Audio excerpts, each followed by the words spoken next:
Protein ನಮ್ಮ ಡಯೆಟಲ್ಲಿ ಒಂದು important component. Muscle build ಮಾಡೋಕ್ಕೆ ಕೂಡ ಮೇಯ್ನ್ ಆಗಿ ಪ್ರೋಟೀನ್ ಬೇಕು. ಆದರೆ ಪ್ರೋಟೀನ್ ಹೇಗೆ ಸಿಂಥಸಿಸ್ ಆಗತ್ತೆ ಅನ್ನೋದನ್ನು ತಿಳ್ಕೊಂಡಿದ್ದೀರಾ? ಇವತ್ತಿನ ಕ್ಲಾಸಲ್ಲಿ ಪ್ರೋಟೀನ್ ಸಿಂಥಸಿಸ್ ಅಂದರೆ ಟ್ರಾನ್ಸ್ಲೇಷನ್ ಬಗ್ಗೆ ಸ್ಟಡಿ ಮಾಡೋಣ.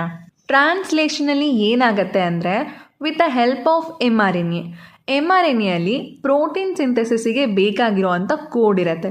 According to that code amino ಆ್ಯಸಿಡ್ಗಳೇನಾಗುತ್ತೆ ಅಂದರೆ ಪರ್ಟಿಕ್ಯುಲರ್ ಸೀಕ್ವೆನ್ಸಲ್ಲಿ ಅರೇಂಜ್ ಆಗ್ತಾ ಹೋಗುತ್ತೆ.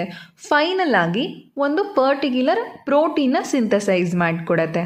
ಪ್ರೋಟೀನಿಗೆ ಅಮೈನೋ ಆ್ಯಸಿಡ್ ಬೇಸಿಕ್ ಯೂನಿಟ್ ಅಂತ ಹೇಳ್ಬೋದು. Amino acid is the basic unit of protein. Complete protein amino ಆ್ಯಸಿಡ್ಸಿಂದನೇ ಫಾರ್ಮೇಷನ್ ಆಗಿರುತ್ತೆ. ಈ ಅಮೈನೋ ಆ್ಯಸಿಡ್ಗಳ ಮಧ್ಯ ಬಾಂಡ್ ಇರುತ್ತೆ. ಅದನ್ನು ಪೆಪ್ಟೈಡ್ ಬಾಂಡ್ ಅಂತ ಹೇಳಿ ಕರಿತೀವಿ. ಈ ಪೆಪ್ಟೈಡ್ ಬಾಂಡ್ ಫಾರ್ಮೇಷನ್ ಆಗೋದಕ್ಕೆ ಎನರ್ಜಿ ಬೇಕು. ಬಾಂಡ್ ಫಾರ್ಮೇಷನಿಗೆ ಬೇಕಾಗಿರೋವಂಥ ಎನರ್ಜಿನ ಯಾರು ಪ್ರೊವೈಡ್ ಮಾಡ್ತಾರೆ ಅಂದರೆ adenosine triphosphate which is nothing but ATP.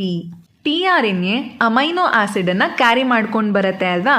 tRNAಗೆ amino acid ಬಂದು ಅಟ್ಯಾಚ್ ಆಗುವಂಥ ಪ್ರೋಸೆಸ್ನ ಚಾರ್ಜಿಂಗ್ ಆಫ್ tRNA ಅಥವಾ ಅಮೈನೋ ಅಸೈಲೇಷನ್ ಆಫ್ tRNA ಅಂತ ಹೇಳಿ ಕರಿತೀವಿ. tRNA ಜೊತೆ ಅಮೈನೋ ಆ್ಯಸಿಡ್ ಇದೆ ಅಂದರೆ ಅದನ್ನು ಚಾರ್ಜ್ಡ್ tRNA ಅಂತ ಹೇಳಿ ಕರಿತೀವಿ. ಇದನ್ನು ಕ್ಲೀನಾಗಿ ನೆನ್ಪಿಟ್ಕೊಂಡಿರಿ. ಟ್ರಾನ್ಸ್ಲೇಷನ್ ಪ್ರೋಸೆಸ್ ಎಲ್ಲಿ ನಡೆಯುತ್ತೆ ಅಂತ ನೋಡೋದಾದರೆ ಸೆಲ್ಯುಲಾರ್ ಫ್ಯಾಕ್ಟ್ರಿ ರೈಬೋಸೋಮಲ್ಲಿ ನಡೆಯುತ್ತೆ. ರೈಬೋಸೋಮಲ್ಲಿ ಸ್ಟ್ರಕ್ಚರಲ್ RNAs ಇರುತ್ತೆ.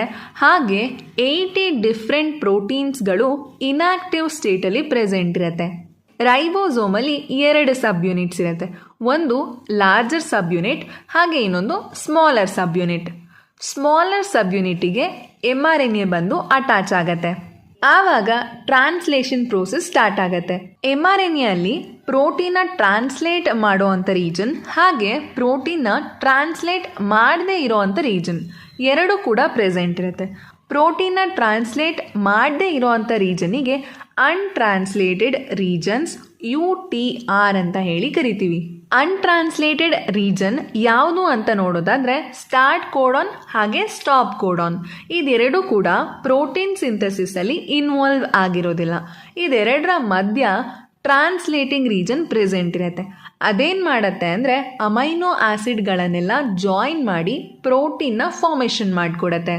5' ಎಂಡಲ್ಲಿ ಸ್ಟಾರ್ಟ್ ಕೋಡಾನ್ ಇರುತ್ತೆ, 3' ಎಂಡಲ್ಲಿ ಸ್ಟಾಪ್ ಕೋಡಾನ್ ಇರುತ್ತೆ. ಸ್ಟಾರ್ಟ್ ಕೋಡಾನ್ ಟ್ರಾನ್ಸ್ಲೇಷನ್ ಪ್ರೋಸೆಸ್ನ ಇನಿಷಿಯೇಟ್ ಮಾಡುತ್ತೆ. ಸ್ಟಾಪ್ ಕೋಡಾನ್ ಟ್ರಾನ್ಸ್ಲೇಷನ್ ಪ್ರೋಸೆಸ್ನ ಎಂಡ್ ಮಾಡುತ್ತೆ ಅಥವಾ ಟರ್ಮಿನೇಟ್ ಮಾಡುತ್ತೆ. ರೈಬೋಸೋಮಲ್ಲಿ EPA ಅಂತ 3 ಸೈಟ್ಸ್ ಇರುತ್ತೆ.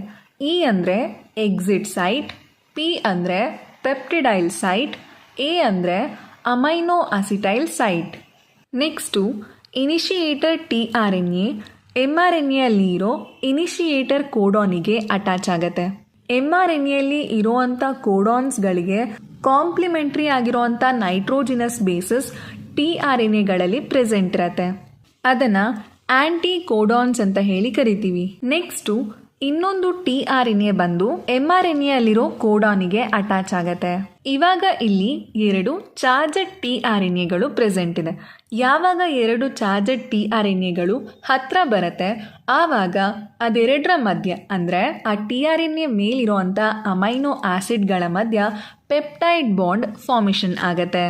ಇದನ್ನು ನಾವು ಕಾಮನ್ ಆಗಿ ಚಾರ್ಜಿಂಗ್ ಆಫ್ tRNA ಅಥವಾ ಅಮೈನೋ ಅಸೈಲೇಷನ್ ಆಫ್ tRNA ಅಂತ ಹೇಳಿ ಕರಿತೀವಿ.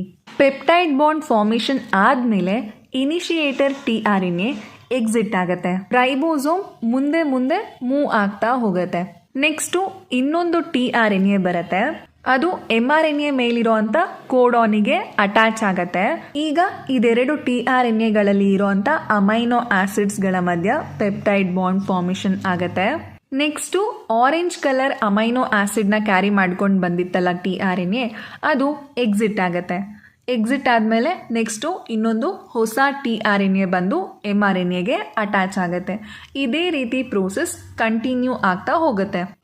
ರೈಬೋಸೋಮ್ ಕೋಡಾನಿಂದ ಕೋಡಾನಿಗೆ ಮೂವ್ ಆಗ್ತಾ ಹೋದಂಗೆ ಅಮೈನೋ ಆ್ಯಸಿಡ್ಗಳು ಆ್ಯಡ್ ಆಗ್ತಾ ಅಮೈನೋ ಆ್ಯಸಿಡ್ ಚೈನ್ ಫಾರ್ಮೇಷನ್ ಆಗತ್ತೆ.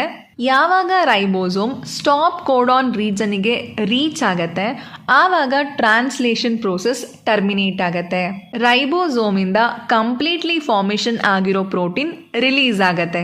ಇದಿಷ್ಟು ಟ್ರಾನ್ಸ್ಲೇಷನ್ ಪ್ರೋಸೆಸ್. ಈ ರೀತಿಯಾಗಿ with the help of mRNA protein synthesis ಆಗತ್ತೆ.